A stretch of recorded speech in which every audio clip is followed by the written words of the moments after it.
မင်္ဂလာပါကျမတော့တလောပေါ့နော်ကလေးတွေအထူးသဖြင့်ကလေးတွေဆိုတာကျောင်းလာတက်ချင်ကြတယ်ကျောင်းသားတွေတချို့သော customer တွေကလာမေးကြတယ်ဂျာမနီနဲ့ပတ်သက်လို့ရှိရင်တဲ့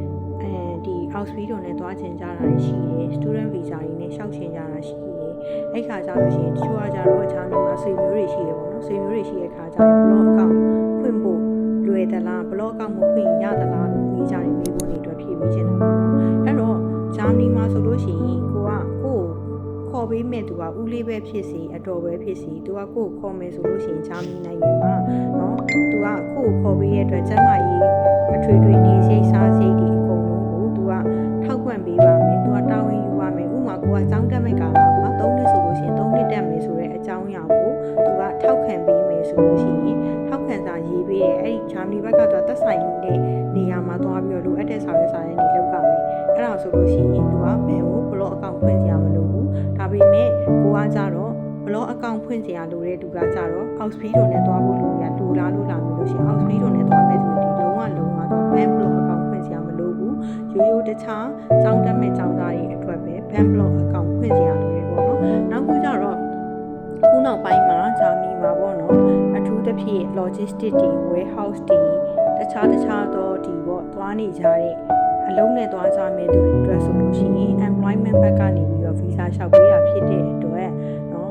ဂျာမန်စာကိုတက်ဆရာလိုလားလို့မေးလို့ရှိရင်တက်ဆရာမလိုလို့ပြောပြီးမှ suggestion ပေးချင်တာကဂျာမန်စာကို A1 A2 level ထိတော့တက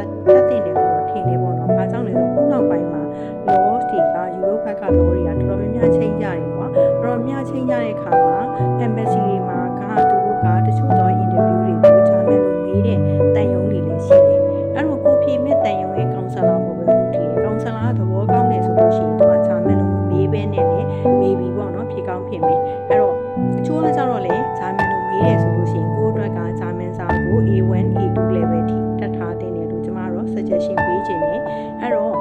များသောအားဖြင့်ကတော့ဂျာမနီကိုဂျာမန်စာမတက်ဘဲနဲ့သွားလို့ရလားဆိုလို့ရှိရင် visit visa သမားရမယ် student visa သမားရမယ် student visa သမားကဂျာမန်စာမလိုဘူးလားလို့မြင်ကျမလာမစင်းနဲ့ကျမကြိုပြောထားမယ်ကျမ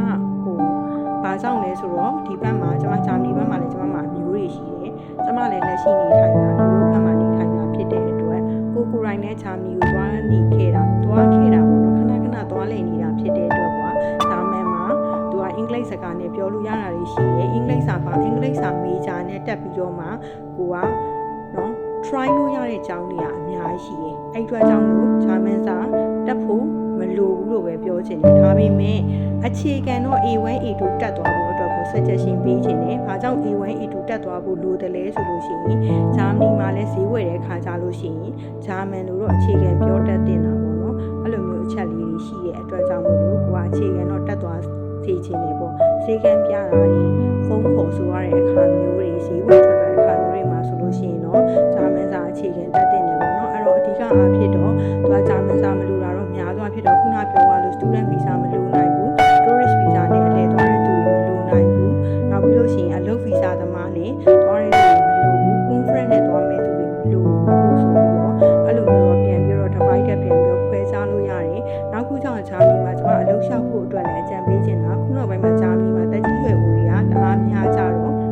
အများဆုံး retire လုပ်ကြတယ်ပေါ့နော် retire လုပ်တဲ့ခါမှာသူတို့က retire လုပ်တဲ့ခါမှာတချို့တွေကလည်းသူတို့နိုင်ငံမှာမနေကြဘူးအများစုက Bulgaria တို့စပိန်တို့လိုမျိုးနိုင်ငံမျိုးတွေဈေးသက်သာတဲ့နိုင်ငံတွေမှာသူတို့ကအိမ်ဝယ်ပြီးတော့သူတို့ရဲ့ life ကိုကျန်တဲ့လက်ကျန်ဘဝတက်တဲ့အိမ်မှာဖြတ်သန်းကြတယ်တော်တော်များများရှိရပေါ့နော်အဲ့အတွက်ကြောင့်ခုနောက်ပိုင်းမှာဂျာမနီမှာကအလုပ်ကိုင်နေတယ်သူတို့ကတအားကိုလိုအပ်နေတယ်အဲ့တော့လူငယ်တွေဆိုလို့ရှိရင်မြန်မာပြည်ကလမ်းကြောင်းတွေနဲ့ထွက်ချင်တဲ့လူငယ်တွေရှိရဆိုလို့ရှိရင်တော့ကျမဂျာမနီကိုအကြံဉာဏ်ပေးချင်တယ်ပေါ့နော်ချိုးကြတော့လေမဟုတ်ဘူးအမကြီးပေါ့နော်အင်္ဂလိပ်ဘာသာစကားနဲ့ပဲသွားလို့ရမယ့်နိုင်ငံရှိသလားဆိုလို့ရှိရင်ရှိတယ်အဲ့ဒါဘာနိုင်ငံလဲဆိုလို့ရှိရင်ဆာဗီးယားတို့နော်နောက်တစ်ခုကကျတော့အိုင်ယာလန်နိုင်ငံအိုင်ယာလန်ကတော့သူကတော့ကျောင်းဝင်ခွင့်ကျောင်းသားအနေနဲ့သွားမယ်ဆိုလို့ရှိရင်ကျောင်းဝင်ဖို့အတွက်ကိုတချို့တွေကလည်းအရန်တင်းကျပ်ထားတာရှိတယ်တချို့တွေကဒီပေါ့နော်ဗီဇာလျှောက်တယ်ကျောင်းလျှောက်တယ်ဆိုရင်အနည်းဆုံး6လ8လလောက်ပြီးတော့ကြိုပြီးတော့ preparation လုပ်ထားသင့်တယ်ပြီးတော့အဲ့ကျောင်းအပ်မယ်ဆိုလို့ရှိရင်လည်းကွာဘယ်လိုပြောမလဲဆိုတော့တကျောင်းနဲ့ emphasize မလုပ်ထားနဲ့3 4 5ကျောင်းလောက်ကိုကြိုပြီးတော့လျှောက်ထားသင့် တင့်တယ်ပေါ့နော်အဲ့လိုမျိုး suggest ပေးခြင်းတာအဲ့တော့နောက်တစ်ခုကတော့အမကိုယ်တိုင်ကလည်း student visa လျှောက်ထားပေးနေတာဖြစ်တဲ့အတွက် Hungary မှာဆိုလို့ရှိရင်အမပို့ထားတဲ့ကျောင်းသားတွေရှိတယ်။အခြား Romania တို့ဘာလို့မှကိုလျှောက်ပေးထားတဲ့ကလေးတွေကျောင်းသားတွေရှိရပေါ့နော်။လက်ရှိလည်းတက်နေကြတဲ့ကလေးတွေရှိရ။အဲ့လိုနိုင်ငံတွေဆိုလို့ရှိရင်လည်းအင်္ဂလိပ်ဘာသာစကားနဲ့သွားလို့ရတယ်။နောက်ခုကြောင့် suggest လုပ်ချင်တာဆာဘီယာကဘာလို့လဲဆိုတော့ international student တွေကအခုနောက်ပိုင်းမှာတအား choice လုပ်လာကြတာချက်ရှိတယ်။ဆာဘီယာရှိတယ်။နောက်ပြီးလို့ရှိရင် Romania ရှိတယ်။ဘာကြောင့်လဲဆိုတော့သူကနိုင်ငံတွေကလည်း safety ဖြစ်တဲ့အပြင် international student တွေအတွက်က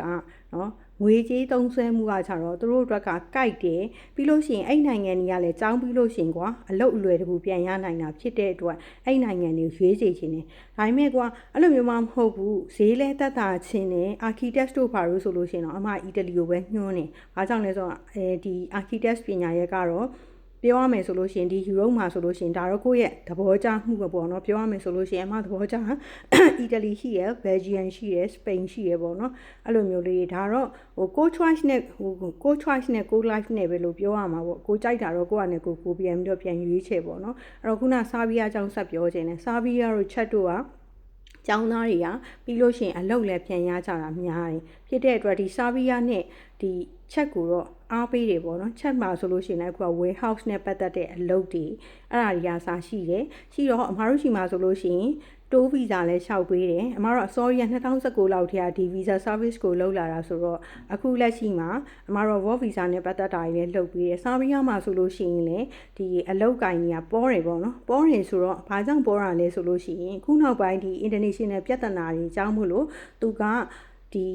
စက်ယုံတွေအလုပ်ယုံတွေကပို့ပြီးတော့ပိုများလာတယ်ဒိန်းမတ်ကနေပြီးတော့လာပြီးတော့ invest လုပ်ကြတာရှိတယ်နောက်ပြီးလို့ရှိရင်ဒီပေါ့နော်တခြားချမ်းသာတဲ့နိုင်ငံတွေဒီယူရိုထက်ချမ်းသာတဲ့နိုင်ငံတွေကလည်းမြေနေရာချင်းတဲ့နိုင်ငံတွေကဆာဘီယာမှာတွားပြီးတော့ invest လုပ်ကြတယ်နော်ပြီးလို့ရှိရင်ဆာဘီယာကသူကအင်္ဂလိပ်စာလည်းပြောတယ် international student တွေလည်းပေါ်တယ်ဖြစ်တဲ့အတွက်ကျောင်းတက်ပြီးလို့ရှိရင်အလုပ်ရောက်တဲ့ chance ကပိုကောင်းနိုင်တယ်လို့ဆာဘီယာမှာကျောင်းပြီးသွားပြီဆိုလို့ရှိရင်သူကဂျာမနီတို့ဒိန်းမတ်တို့ဆွီဒင်တို့ကတထေးတွေကသူတို့ဘက်ကိုသူတို့ပြန်ခေါ်တဲ့ခါကြလို့ရှိရင်ကိုယ့်အတွက်ကလည်း chance ရှိတယ်အဲ့တော့အဲ့လိုမျိုး chance တွေကိုကရဖို့အတွက်ကိုပေါ့နော်ကိုကလမ်းကြောင်းမမှားဖို့တော့လိုတာပေါ့ကိုကဘယ်နေရာသွားမလဲသွားပြီးလို့ရှိရင်ကိုယ့်ရဲ့ decision ကဘာလဲကိုယ့်ရဲ့ life plan ကဘာလဲဒါပြီးလို့ရှိရင်ငါ့ရဲ့ career goals ကဘာလဲဆိုတာအဲ့ဒီဟာတော့ဆုံးဖြတ်ချက်ကတော့ဒါတော့ရွေးတာမှားလို့တော့မရဘူးပေါ့နော်ကိုယ်တိုင်လည်းအမကိုယ်တိုင်လည်းစဉ်းဦးမှာအရင်တော့ကြောင်းတက်ခဲ့ဘူးတယ်ကြောင်းတက်ခဲ့ပြီးတော့ချက်ချင်းလွယ်နဲ့အလုံးမရတဲ့ခါမျိုးတွေမှာကြတော့ကိုစိတ်တက်ကြခဲ့တာရှိဘူးတယ်အဲ့တော့ကိုကနောက်ပိုင်းလူငယ်တွေဆိုလို့ရှိရင်ကိုယ်လိုမဖြစ်စေချင်ဘူးဖြစ်စေချင်တဲ့အတွက်ဘယ် ways ကကိုယ့်အတွက်ပိုကောင်းနိုင်မလဲတော့ကြောင့်ဒီမှာကြောင်းသွားတက်လိုက်တယ်ကြောင်းသွားတက်ပြီးတော့အလုံးမရဘူးမိဘပတ်စံရှိနေဆိုရင်တော့ okay no problem ဒါပေမဲ့မိဘတီပတ်စံမရှိဘူးကိုယ့်အတွက်ကိုယ့်ရဲ့ life ကို survival ဆက်လုပ်ရတော့မယ်ဆိုလို့ရှိရင်ကိုရွေးချယ်ထားတဲ့နိုင်ငံတွေဒီကိုယ့်အတွက်အရွေးမမှားဖို့အတွက်လိုအပ်တာပေါ့နော်အဲ့တော့